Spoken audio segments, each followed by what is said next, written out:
church, did you know Centerpoint has an app? From your mobile device, you can now interact with our church family during the week as well as on Sundays, complete with weekly devotions, podcasts, life stories from our church family, music playlists, parent resources, and more. Unable to join us in person this Sunday? No problem. Stream live services right from the app, take advantage of Phil notes during the message, and check our weekly bulletin to keep up with what's going on. It's all happening on the Centerpoint Church app. Now available for free from Apple, Google, and Amazon app stores.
joining us. Thanks for singing with us this morning. Before you take a seat, will you just turn to somebody next to you and wish them a happy new year? Welcome them to church today.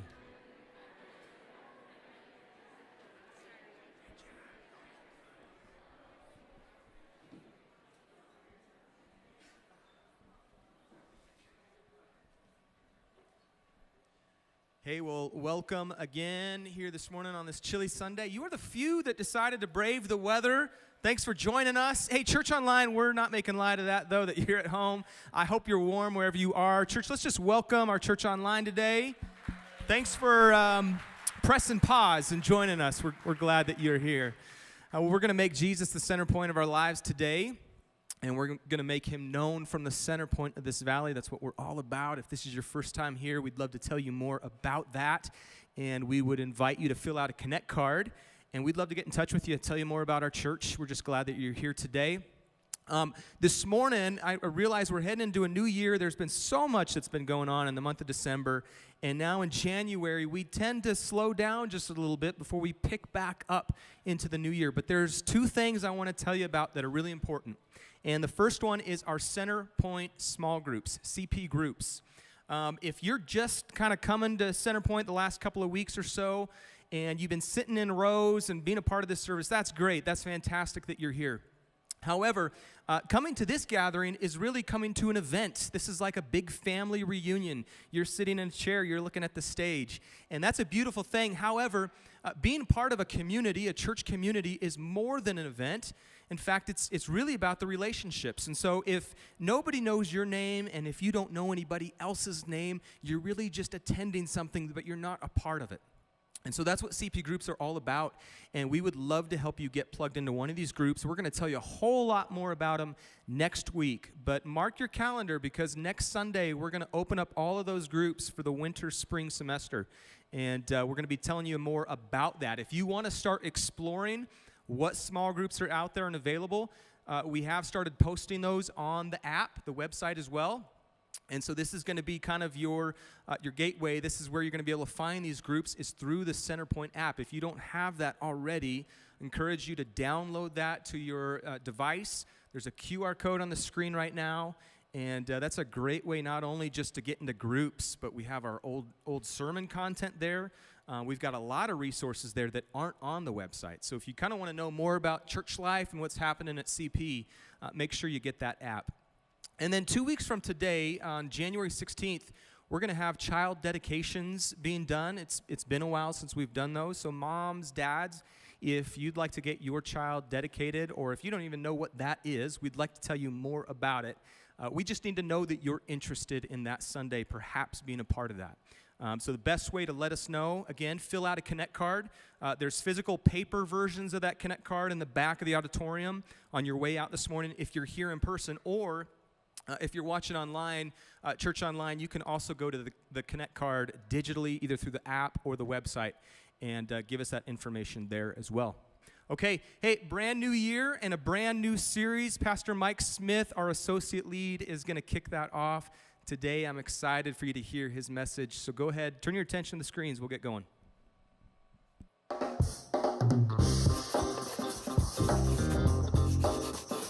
Hey. Oh.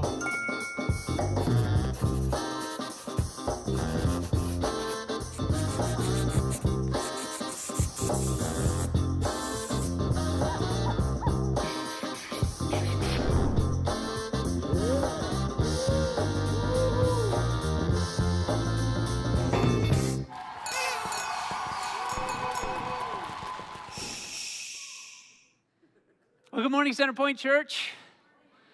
I'm glad you're able to join us as we kick off a new series. Today's going to be a little bit different. Because it's the new year, we're going to kind of really kick off the series next week because as a pastor, I'm legally required to teach on New Year's resolutions. I don't want my license revoked, and so it's a thing. But we're going to be exploring a concept over the next couple months. And today's going to be more of kind of setting the framework so that we're ready to kind of handle what we're doing as we tackle a major topic like emotional intelligence and just recognizing how we love others and how we love ourselves matters to God. So we're going to be diving into that. But it is January 2nd, so we're going to talk about the thing that you wanted to talk about, your New Year's resolution. And I just want to know how you're doing. We're one day in. How many of you are still hanging tight? I know not everyone does New Year's resolutions. If you're not familiar, New Year's resolution is just take an opportunity at the beginning of the year to better yourself by changing something in your life, bringing a change or a habit. So do me a favor. I'm going to do a sweep starting over here. Give me a little nod if you do New Year's resolutions. 1. Excellent. There's 2 of us, buddy. All right. I am a New Year's resolution guy. At least I am until about February 1st. And that's because New Year's resolutions, to change yourself takes effort, and it takes time, and it takes energy, and change does not always come easy. Jay Leno once said that he would do anything for the perfect body, except diet and exercise. And I feel like that's often how change comes. That's how we feel it. So we're going to talk about an area this morning that is worth your time and effort. It's worth the energy it takes to bring this change into your life. But I'm not going to lie to you and pretend that it's easy, because really no change is easy. But as we enter into this season, and as a church, really start to take a look at what's really happening in our head and in our hearts, this is an area of change that I think it would be beneficial to every single one of us. Now, to start off, I got to tell you something about myself. One thing about me is I am a lover of music.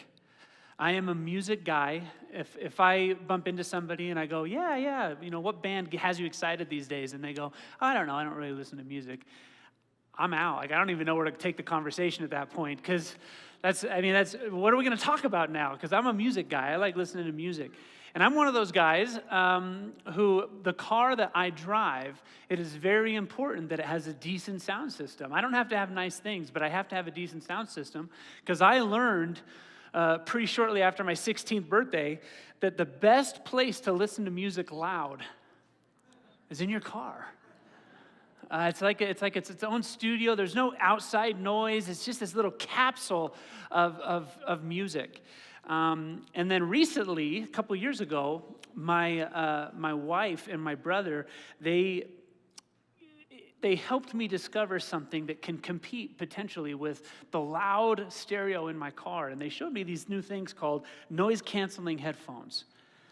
Now, they're pretty popular now. They come, in little tiny ones that you can put in your ear. They come in big ones like this. My brother got a new pair, so he said, Mike, you got to try these. And so he gave me his older model.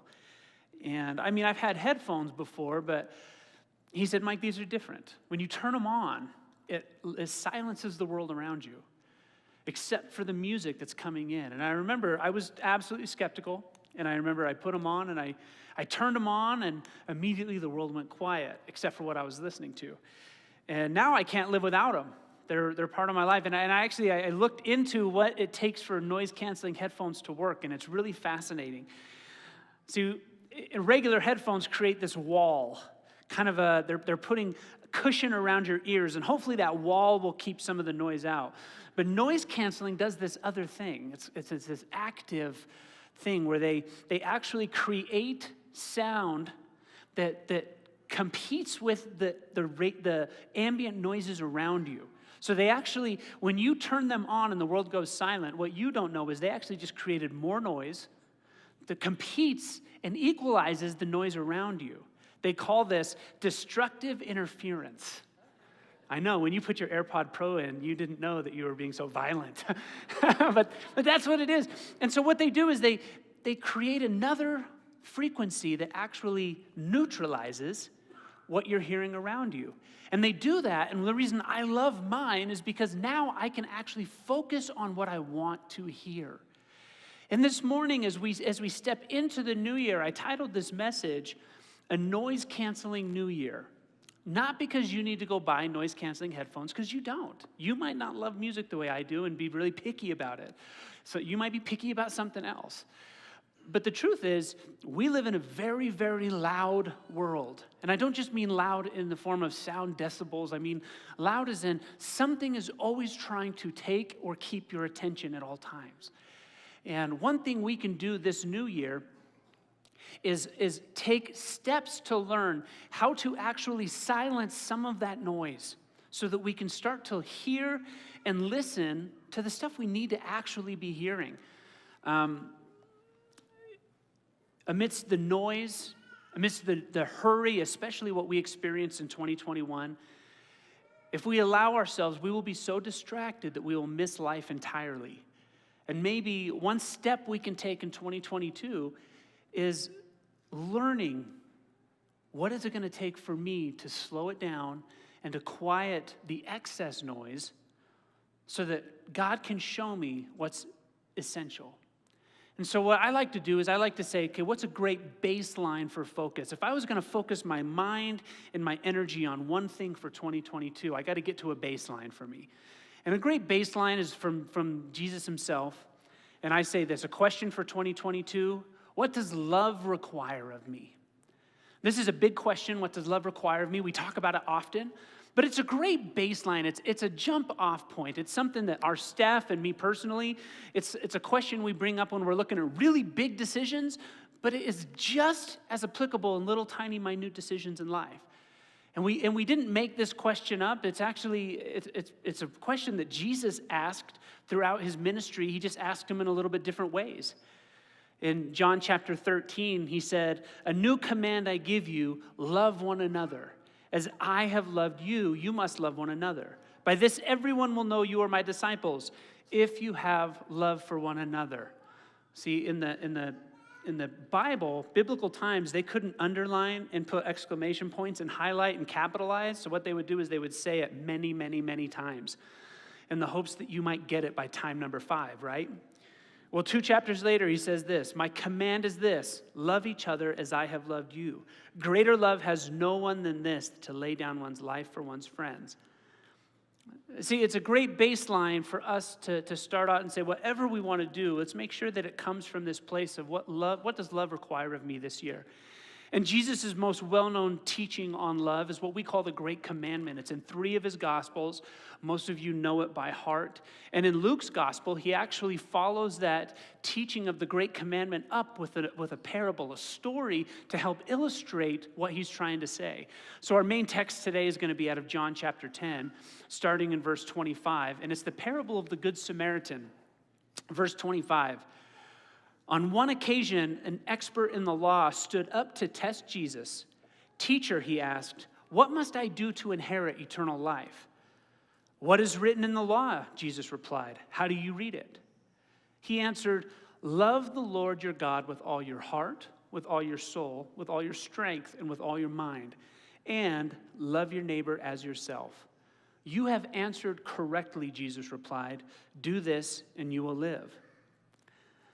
See, he answered in a way that summed up all of the Old Testament law into really, it's 2 commands, but it's 1 command of importance.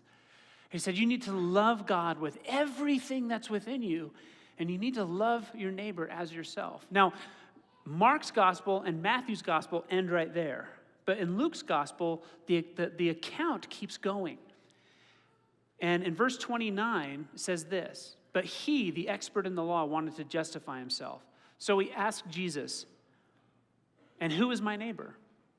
If I'm supposed to love my neighbor as myself, who is my neighbor?" So Jesus tells him this parable. And this parable is one that you probably know, even if this is your first time at church. Because the story, the parable of the Good Samaritan, has kind of become the cornerstone of ethics and morality in the Western world. We look at it. All faiths look at the parable of the Good Samaritan and feel like they know it because it's so widely known. And so I'm not going to read the whole thing, but I'll sum it up for you. Here's the parable if you're not familiar with it. There's a man traveling from Jerusalem to Jericho. He's attacked by robbers and left by the side of the road as if dead. A priest, or somebody who is very religious and works in the temple, passed by. This is good news. There's a priest here. He'll take care of him, right? But the priest ignores the man and keeps walking. Well, then a Levite comes, and this is another man who's very religious, works in the temple. He comes by. Okay, there's hope. But just like the priest, the Levite did the same thing and hurried by on his way. But then a Samaritan comes along. Now, to a Jewish audience that Jesus was talking to, he didn't need to explain anything else. But to us, might need a little explanation.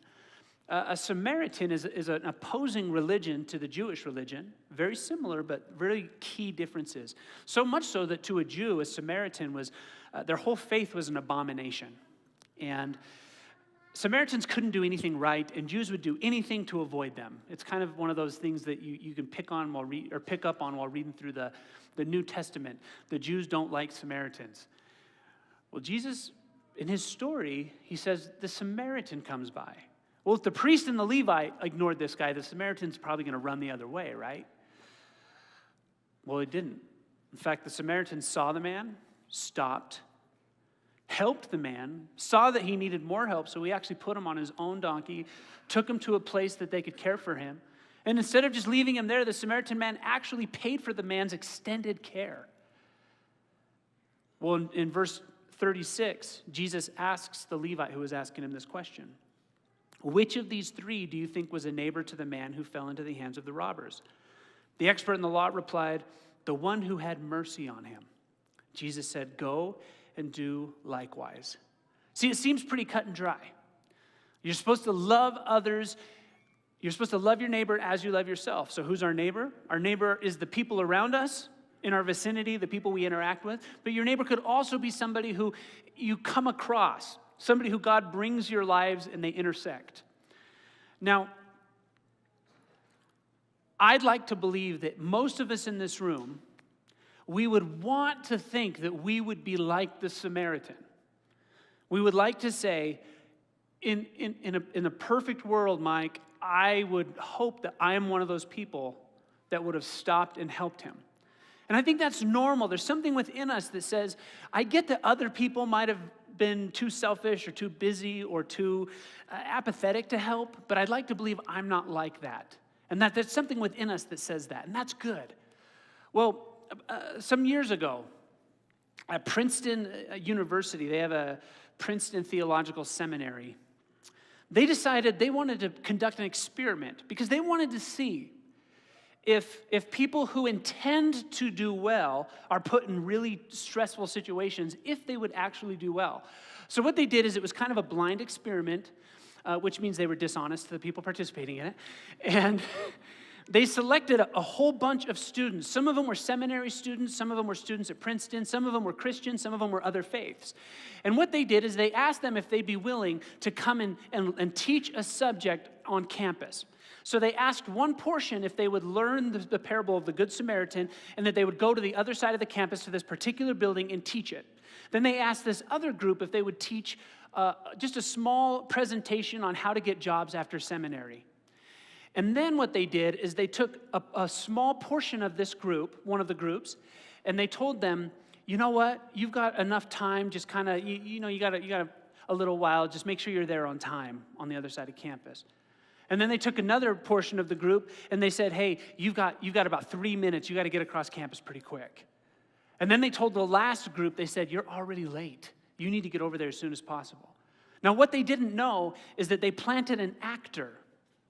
And this actor was on the path between these two buildings. And the actor was visually showing that he was in distress. He was moaning, and he would cough twice very loudly, and he was giving all the signs that he needed assistance. And they were hoping that this would prove that if you're thinking about helping people, you're more likely to help people. But they had to make sure they put some variables in the experiment, so they decided to put some different time restraints on it. And when they got done with this experiment, what they found is 40% of the people stopped to help. And then when you broke it down into 3 different time restraints, they found that those who were not in a hurry at all, 63% saw the man and helped the man. Those who had a few minutes to get across campus, 45% of them stopped. But those who were in a high hurry, only 10% of them stopped. They said that some of the people in a high hurry literally stepped over the man to get past him. But the next question you want to ask in the experiment is, okay, but how do those match up to those who are going to teach on the Good Samaritan versus those who are going to teach on something else? And here's the stunning part. The study found that there was zero difference between those who were literally walking across campus to teach on the Good Samaritan. There's zero difference between them and the ones who went to just teach about seminary jobs.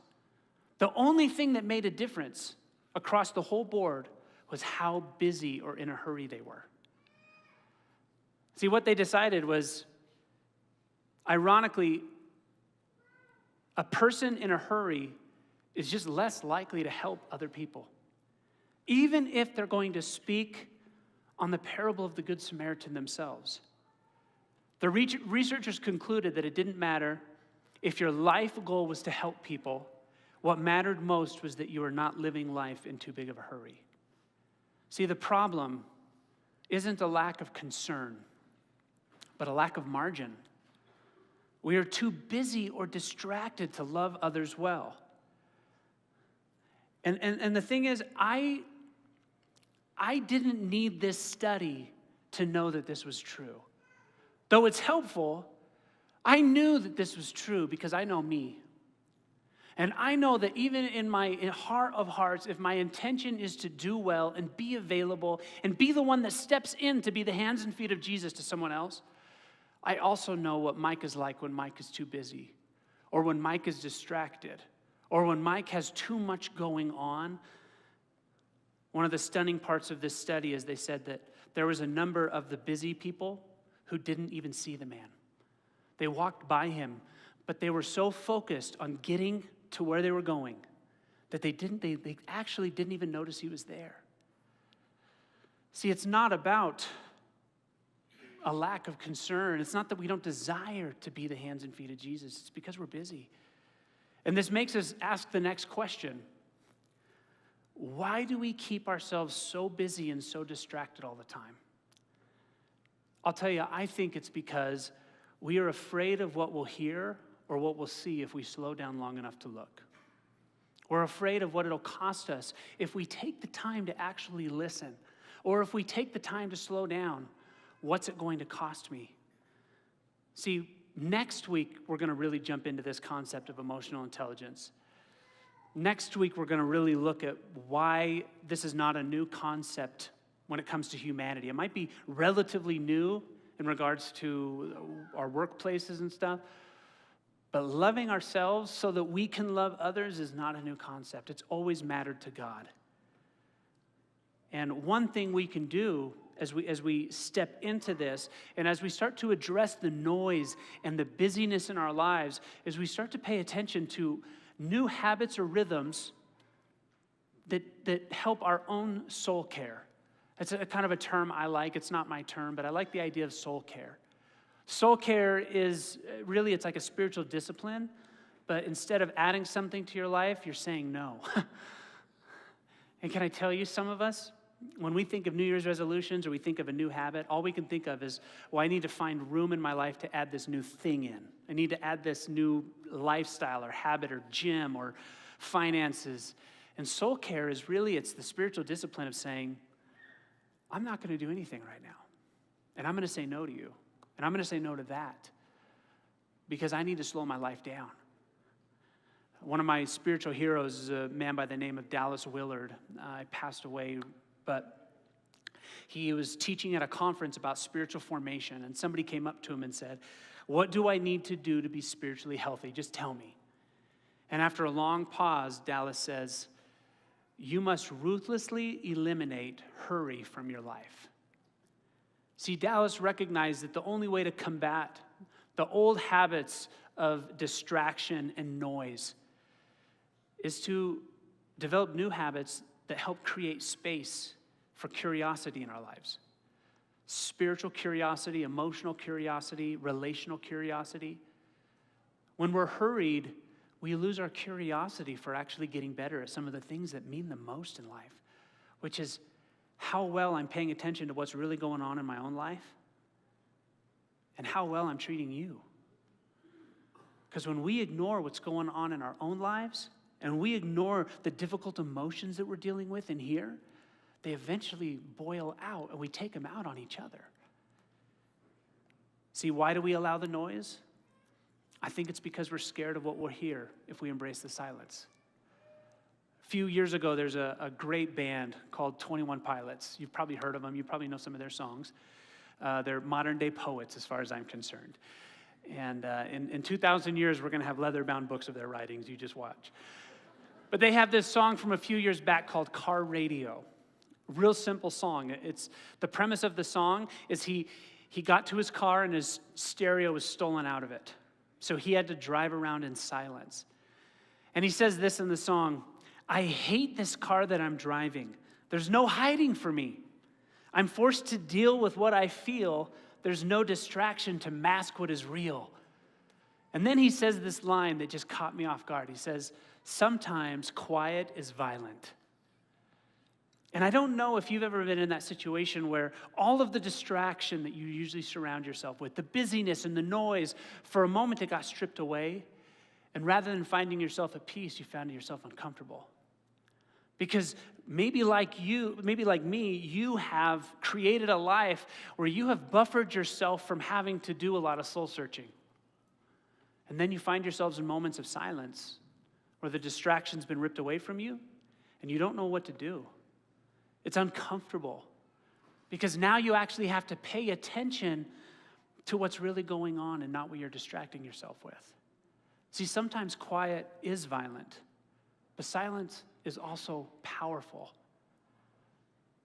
See, there's certain things in our life that we can hide for a while. We can cover them up, we can get distracted, we can get busy.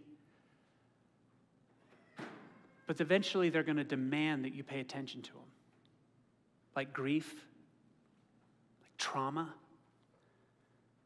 hurt, jealousy, unforgiveness, maybe a lost dream. Things that have made a major impact on the inside and they're trying to get our attention and we ignore them. And if we ignore them too long, one of two things is going to happen. They're either going to pour out and we're going to take them out on somebody else, or what we're going to do is we're going to find greater noise and greater distractions. We're going to go to extreme lengths to not have to see what's really there. If you know anybody who's gone through the battles of addiction, you know exactly what I'm talking about.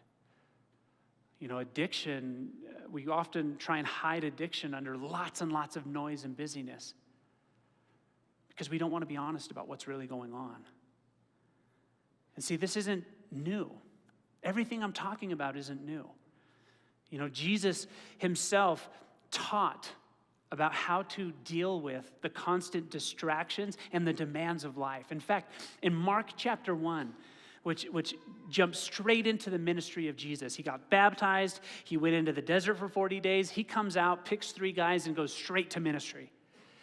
And right in chapter 1, Jesus deals with this exact same thing we're talking about. Except the things that was the noise and the busyness for him were really good things. See, let me tell you what happened. Jesus begins teaching. And as he's teaching, he's got these 3 guys that he had called to be along with him. And somebody brings to Jesus somebody who needed to be healed. They were sick. And Jesus heals this person right in front of them. Now, just so you know, like in biblical times, there weren't wizards everywhere and people were just getting healed left and right. I know when we read the Bible, it feels that way. It's not like that. When somebody in front of you gets physically healed, pay attention, something's happening. This is significant. And so this person gets healed. Well, naturally, that person who gets healed is going to run off to find what? More people who are sick. And then they bring to him somebody who's been demon-possessed. And we're talking like crazy demon possession where there's just no arguing. And Jesus is like, hey, demon, let's get out of there. Well, naturally, this healed guy is going to go and find other people who are demon-possessed, and they're going to bring him to Jesus. Well, in Mark chapter 1, it says they were at Peter's mother-in-law's house, because that's where parties happen, I guess. And it says that they brought the whole town to him. They brought the whole town to him. Everybody who's sick or has a demon is coming to Jesus. And he goes deep into the night, casting out demons and healing people. This is a big deal. And you would think at the moment that these 3 guys that he just asked to come along and be a part of his team, they're probably thinking to himself, you know, we never really considered going into ministry, but if this is ministry, we're all in. I mean, every moment I get to see someone get set free from a sickness or a demon, this is the greatest thing in the world. And then on top of it, Jesus is teaching. And you would think that Jesus would go, you know what, we're going to make a home base here, and we're going to build a tabernacle, and we're going to create the Jesus School of healing and casting out of demons, right? But that's not what happens. In fact, in Mark 1, verse 35, it says this: very early in the morning, we don't even know if they went to sleep. The way that the story tells it, it looks like they just kept healing into the middle of the night. But very early in the morning, while it was still dark, Jesus got up, left the house, and went off to a solitary place where he prayed. Simon and his companions went to look for him, and when they found him, they exclaimed, "Everyone is looking for you." Just so you know, don't yell at Jesus. It's such a bad idea. And if you put yourself in Simon's place, see, I get it. Maybe you're really busy with social media or binging Netflix or something.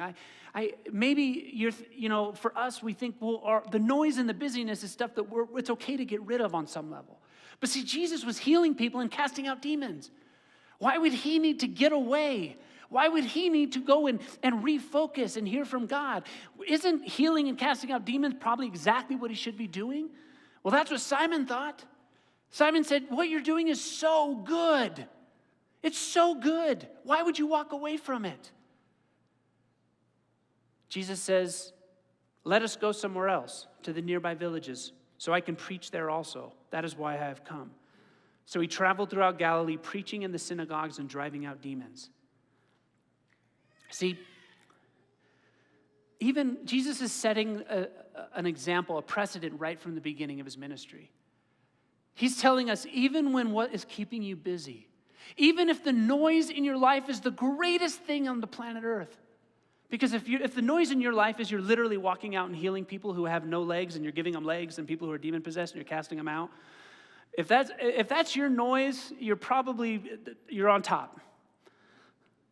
Jesus is saying, even if the busyness is because of the greatest things on the planet Earth, that doesn't mean that you don't have to break away and talk to God and recenter. See, Jesus, if he didn't take that time to go see what God had for him, he probably would have stayed there at Simon Peter's mother-in-law's house and started a ministry. But if he would have done that, he wouldn't have collected the other disciples. He wouldn't have taught the things that have changed humanity, and he wouldn't have died on that cross, giving us access to God and salvation. But see, Jesus, he broke away from the noise. He broke away from the busyness. He broke away from all of the things happening. And even though they were good things, he turned it all down. See, if I am to love well, I must reduce the noise low enough and long enough to face what is real. And if I can tell you what was missing in 2021 in Mike's life, is I convinced myself that if I was doing good things, I didn't need to slow down ever. And if I was doing great things, if what I was filling my schedule with was stuff that I was proud of, that I never needed to turn down the noise or slow down. But what happens is even when Mike was doing good things, in my own mind, don't get me wrong, it wasn't all good things, but when I filled my schedule with stuff I was proud of, I still managed to mask what was really going on. I still managed to miss what was really happening in my own heart. See, if we're going to love others well, we have to reduce the noise. See, instead of doing more this New Year's, what if we committed to doing less? What if we chose to make room, daily room, carve out time to hear and to say, God, I'm listening, I'm here. I want to show you as we close, I want to show you a really simple prayer. For some of you, slowing down means meditating on Scripture. For some of you, slowing down means just getting away into nature and praying to God. I'm going to show you a tool that has helped me slow down. I heard it from a gal at a conference about 3 years ago. Her name was Danielle Strickland. And it's just a really simple prayer. It's a posture prayer is what she calls it. And it's taking a moment for her, and for me it's in the morning, where we take a posture before God and before the world. You know, Romans 12:1 says that because of God's great mercies, present your lives a living sacrifice to him, which means present yourself to him. And this posture prayer comes in 3 parts that have been very helpful for me. In fact, my alarm is set in the morning. I have an alarm that says, do your posture prayer. Do not face today without recalibrating and reorienting yourself. But this posture prayer starts with a posture of surrender, where we say, God, I am trying to control the world, but I'm going to trust you to be God.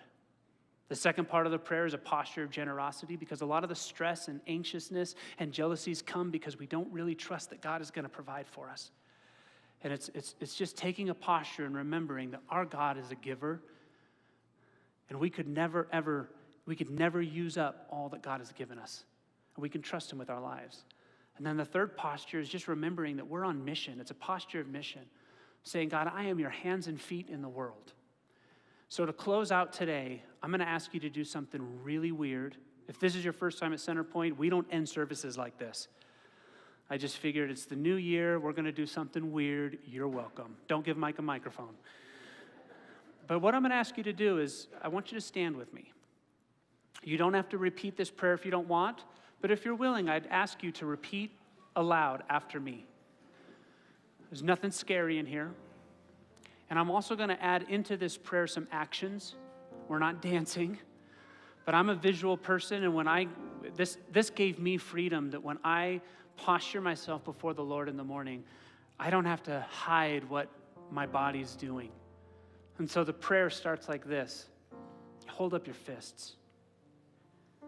And if you're willing, I want you to repeat after me. I confess my natural human posture is to fight for my right. It's to make things happen. But I choose, as a disciple of Jesus, a posture of surrender. My life is not my own. God, take charge. A second posture is like this. Pull your fists right down here. I confess my natural human posture is to take, is to hold, is to keep. But I choose, as a disciple of Jesus, to open my hands in a posture of generosity. Freely I have received. At this point in my morning prayer, this is where I give to God those areas I don't trust him yet. And I say, God, I need to know I trust you. And the third part is like this. Body language is big for me. I fold my arms. And I say, I confess my natural human posture is to spectate, is to critique, is to say it's not my problem. But I choose, as a disciple of Jesus, to open up my life, to say to this world, to say to the lost, to say to the least, here I am. We ask things in your name, Jesus. Amen.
freedom. You are a child of God. Silence out the noise as you start this new year. You are dismissed. We'll see you next Sunday.